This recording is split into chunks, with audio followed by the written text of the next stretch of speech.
झेप मराठी, आरसा महाराष्ट्राचा। साक्री तालुक्यातील दिघावे मलांजन रस्त्यावर साचले पाणी, शाळकरी मुलांचे हाल। शेतकऱ्यांनी चारीचा बांध फोडल्याचा आरोप। तातडीने उपाययोजना करावी, ग्रामस्थांची मागणी।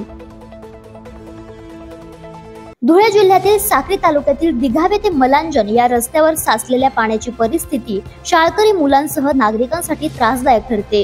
शाळकरी विद्यार्थ्यांना शाळेत पोहोचताना व महिलांसह ग्रामस्थांना बाजारपेठ व इतर ठिकाणी जाताना जीव मुठीत धरावा लागतोय।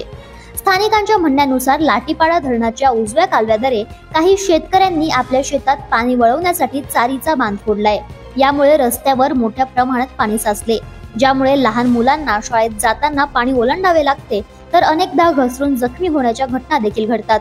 ग्रामस्थांनी प्रशासनाकडे तातडीने उपाययोजना करण्याची मागणी केली आहे। जर या परिस्थितीत मोठा अपघात घडला तर त्याचे जबाबदार कोण, असा सवालही ग्रामस्थांनी उपस्थित केलाय।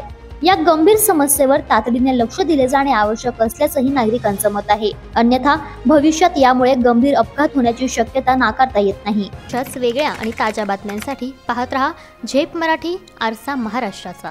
संपादक प्राध्यापक अनिल चव्हाण, धुळे।